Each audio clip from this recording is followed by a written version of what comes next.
안녕하십니까. 이재명의 사법 리스크가 어떻게 될지 관심들이 많습니다. 오늘 거기에 대해서 말씀드리겠습니다. 요즘 우리나라에서 벌어지고 있는 일들 가운데 일부에서 벌어지고 있는 장면은 마치 이 나라에 침범해온 사람의 탈을 쓴 요괴들과의 싸움으로 피투성이가 돼서 혼란하고 불안하기 짝이 없는 엽기 드라마를 보는 것 같습니다. 그 요괴는 겉으로 보기에는 보통 사람과 다를 게 하나도 없습니다.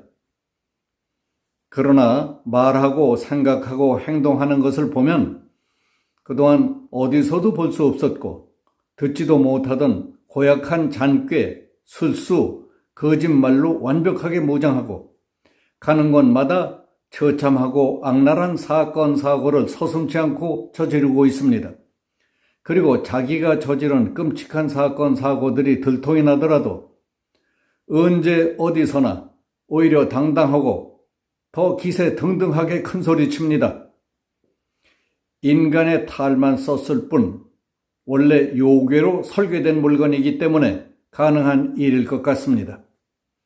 그에게 인간으로서의 양심, 부끄러움, 염치, 죄의식 같은 것은 눈을 씻고 찾아봐도 한 점도 없기 때문에 부끄러움, 양심, 후회, 고민 같은 것은 전혀 없이 인간 사회를 뒤흔들고 있다고 봅니다. 더불어민주당 대표 이재명에 대한 소환 조사를 마친 검찰은 더 이상 추가 소환을 하지 않고 그에 대한 구속영장 청구 여부를 이번 주 중에 결정할 것으로 보입니다. 검찰은 지난 1월 10일과 28일 그리고 2월 10일 등 3차례나 소환 조사를 했지만 이재명은 검찰에 제출한 진술서 그대로라는 답변으로 일관함으로써 사실상 진술을 거부해왔다며 그동안 충분한 소명 기회를 주었다고 보고 구속영장을 청구할 가능성이 있습니다. 그러나 검찰의 구속영장 청구에도 불구하고 민주당은 다수당이라는 의석수로 국회에서 체포동의안을 부결시킬 가능성이 크다고 보는 사람들이 매우 많습니다. 상황이 이렇게 번지자 여당은 물론 야당 내에서도 사법 리스크는 이제부터 시작이라는 인식이 확산되며 이재명이 안팎으로 어려움에 처했다는 분석이 나오고 있습니다. 국민의힘 성일종 정책위원회 의장은 원내 대책회의에서 이재명 대표의 주변 인물들을 보면 토착 세력과 조폭이 결탁해서 국가를 허무는 일이 벌어졌다고 비판했습니다. 자신의 비리를 덮기 위해 정치 탄압이라고 비난하고 있지만 조폭과 손을 잡고 토착 세력과 검은 거래를 했던 부정 비리 의혹은 덮을 수가 없다고 공격했습니다. 여당의 공세와 별도로 김성태 전 쌍방울그룹 회장의 압송으로 당 내에서의 파열음도 커지기 시작했습니다. 법조인 출신인 한 민주당 의원은 변호사비 대납 의혹은 객관적으로 석연치 않은 면이 있는 것이 사실이다. 변호사비와 관련해서 검찰의 수사 과정이 언론을 통해 공개된다면 당내의 여론도 단일 대오를 유지하기 어려워질 것이라고 했습니다. 정의당은 민주당 이재명 대표에 대한 체포동의안이 국회에 제출될 경우 찬성하겠다고 밝혔습니다. 이정미 대표는 13일 국회의원 불체포 특권에 대한 의원 특권을 내려놓겠다는 게 정의당 당론이라며 이재명 대표 책임론도 제기했습니다. 불체포 특권 폐지는 원래 이재명 대선 후보의 공약이기도 했다.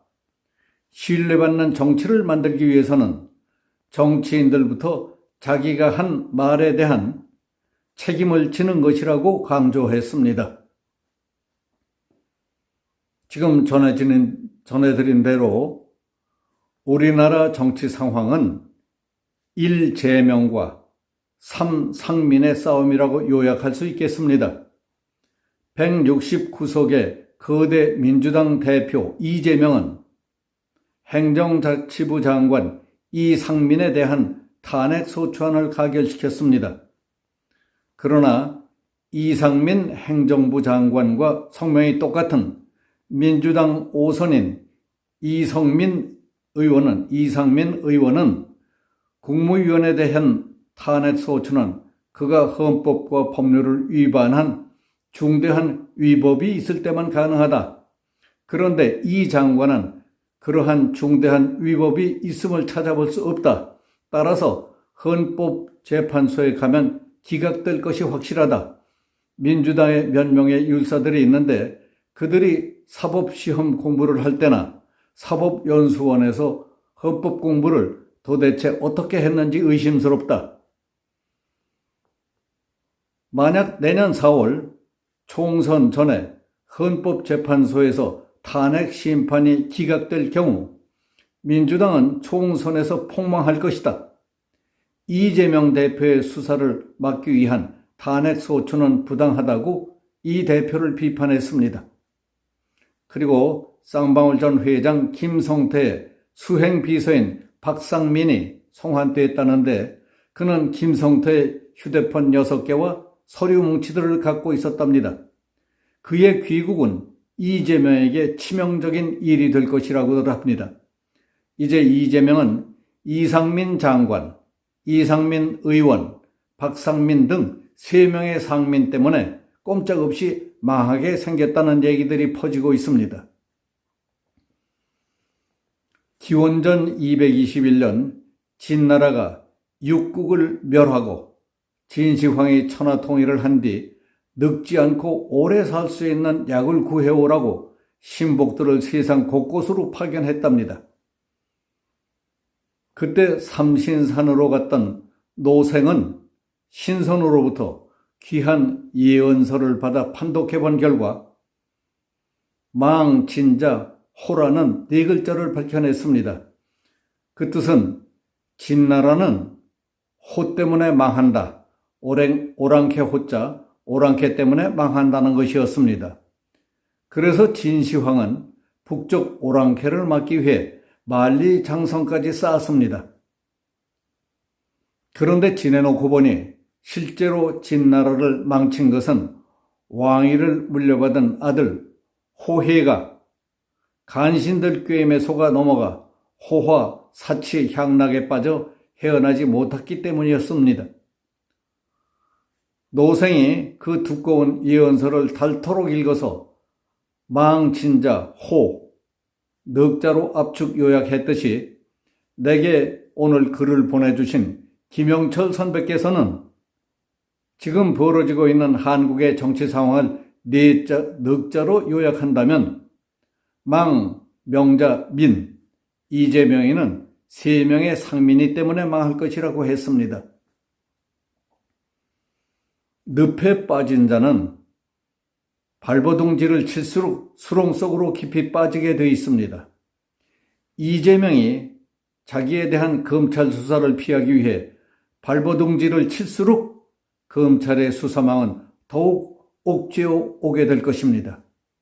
그가 지은 죄가 너무 어마어마하게 크고 많은 것으로 알려져 있기 때문입니다. 망, 명자, 민에서 민은 상민일 수도 있고 국민일 수도 있습니다. 아니, 민주당일 수도 있을 겁니다.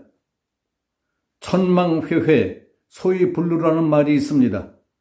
하늘의 그물망은 성긴 것 같이 보이지만 죄진 놈들을 결코 놓치지 않는다는 뜻입니다. 망, 명자, 민이라는 말과 하늘의 그물망은 죄진 놈들을 그냥 내버려 두는 법이 없다 하는 말의 실증을 두 눈으로 똑똑히 지켜볼 수 있게 될 것인지 매우 기대됩니다. 여기서 마치겠습니다. 감사합니다.